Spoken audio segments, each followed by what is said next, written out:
अस्सलाम वालेकुम dear teachers, उम्मीद है आप सब खैरियत से होंगे। एक इशू जो आप लोगों को अमूमन फेस करना पड़ता है वो है बच्चे खुद से लिख नहीं सकते। बच्चों की सेल्फ राइटिंग का जो स्किल है वो डेवलप होता है डिक्टेशन से। डिक्टेशन अगर बच्चों को बेहतर अंदाज से करवाया जाए उर्दू और इंग्लिश का, तो इसके ज़रिए से बच्चों की सेल्फ राइटिंग स्किल्स इम्प्रूव होती हैं। ठीक है, सेल्फ राइटिंग स्किल जो है वो किस तरह इम्प्रूव होती है। जैसे मिसाल के तौर पर अगर आप बच्चे से कहें कि आप किसी चीज़ पर क्रिएटिव राइटिंग करें, किसी चीज़ पर कोई सेंटेंस लिखें या अपने शहर का नाम लिखें, या आप लिखें कि मैं 5वीं क्लास में पढ़ता हूँ या मैं पहली क्लास में पढ़ता हूँ, या इंग्लिश में आई रीड इन ग्रेड 1। तो उसके लिए ज़रूरी होता है कि उस बच्चे को वो वर्ड जो लिखने जा रहा है उसने एक तो रीड किया हो, और दूसरा ये कि वो वर्ड उसके माइंड में हो।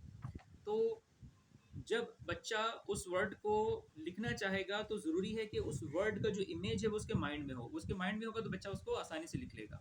तो इसको डेवलप करने के लिए डिक्टेशन करवाया जाता है, और डिक्टेशन करवाने का बेहतरीन तरीका ये है कि जब आप बच्चों को डिक्टेशन करवाने लगें तो कोई भी जो पैराग्राफ है, ठीक है, जो पैराग्राफ है, अगर आप मिसाल के तौर पर किसी ऐसे यानी ग्रेड क्लासेस में हैं और ग्रेड 1 to 5 किसी भी क्लास की टीचर हैं, किसी भी क्लास में बच्चों को सिखा रही हैं, तो उसको डिक्टेशन करवाने के लिए जो भी पैराग्राफ आप सिलेक्ट करें, ठीक है, पहले वो पैराग्राफ आप उसको दिखा दें। जैसे मिसाल के तौर पर मैंने ये स्टोरी अगर ली हुई है, ठीक है, मैं इसकी बात करता हूँ। तो अगर ये पैराग्राफ बच्चे को लिखना, ये इसका अगर हम डिक्टेशन ले रहे हैं तो आप क्या करेंगे, पूरे पैराग्राफ का सबसे पहले तो आप ये ध्यान में रखिए कि इनिशियली आपको क्या करना है, बच्चों को लेकर चलना है स्टेयर केस मैनर के जरिए से। स्टेयर केस मैनर का मतलब होता है ईजी टू डिफिकल्ट लेकर चलें बच्चों को, ठीक है, बच्चों को आसान से मुश्किल की तरफ लेकर चलना है। इसका तरीकाकार ये होगा कि आप जब डिक्टेशन करवाएं तो एक साथ इस पूरे पैराग्राफ का ना करवाएं, ठीक है, एक बात।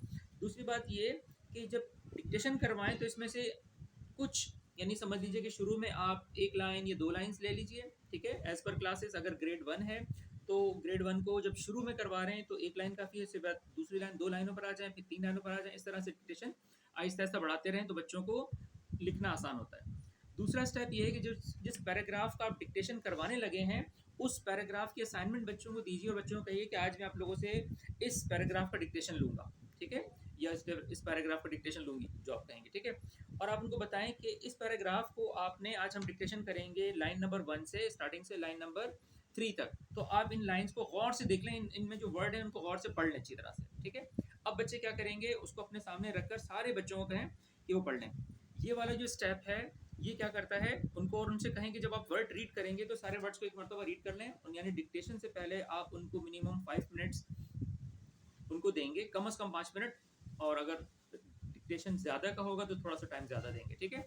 वो उनको देंगे और उनसे कहें कि इस पैराग्राफ को आपने अपने तौर पर रीड कर लेना है, ठीक है? और रीडिंग भी इस तरह से करें कि हर वर्ड पर फिंगर रख रख के करें और वर्ड को अच्छी तरह से देख लें, ठीक है? जब वो वर्ड को अच्छी तरह से देखेंगे तो फोटो मेमोरी के ज़रिए से वर्ड की जो स्पेलिंग्स हैं, वो चीज़ें हैं, वो उसके माइंड में इन्फ्यूज़ हो जाएँगी, ठीक है? तो बच्चों के दिमाग में आने शुरू हो जाएँगी और बच्चे जो है वो फिर उसको आसानी से लिख सकेंगे, ठीक है? डिक्टेशन में जो चीज़ें ज़रूरी होती हैं, एक तो मैंने बताया कि जब उन बच्चों को कहा जाता है तो ऐसा होता है कि कुछ वर्ड बच्चों को स्पेलिंग से याद होते हैं और कुछ वर्ड्स फोटो मेमोरी से याद होते हैं, ठीक है? 2 टाइप के वर्ड्स होते हैं, 2 टाइप्स ऑफ वर्ड्स, ठीक है? कुछ वर्ड्स होते हैं जो फोनेटिक वर्ड्स कहलाते हैं और अदर वर्ड्स जो है नॉन फोनेटिक वर्ड्स कहलाते हैं, ठीक है?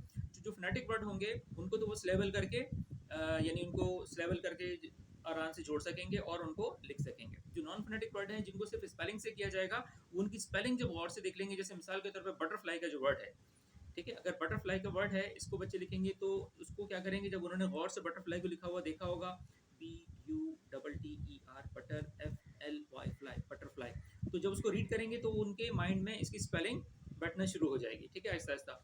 इस तरीके से फिर जब उनको डिक्टेशन करवाया जाएगा तो ग्रेजुअली आप ये देखेंगे कि उनका डिक्टेशन बेहतर हो रहा है, उनकी जो सेल्फ राइटिंग स्किल है वो बेहतर हो रही हैं, और वो आहिस्ता आहिस्ता जो वर्ड उन्होंने देखे हैं उनको लिखना शुरू कर देंगे, ठीक है।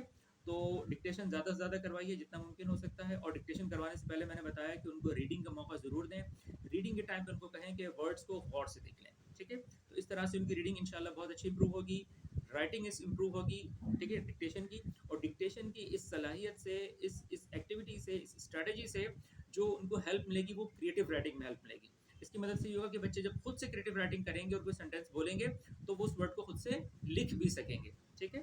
तो इससे इनको आसानी हो जाएगी। इसको ट्राई कीजिए, इंशाल्लाह ताला आपकी क्लासेस में बेटर इंप्रूवमेंट आएगी।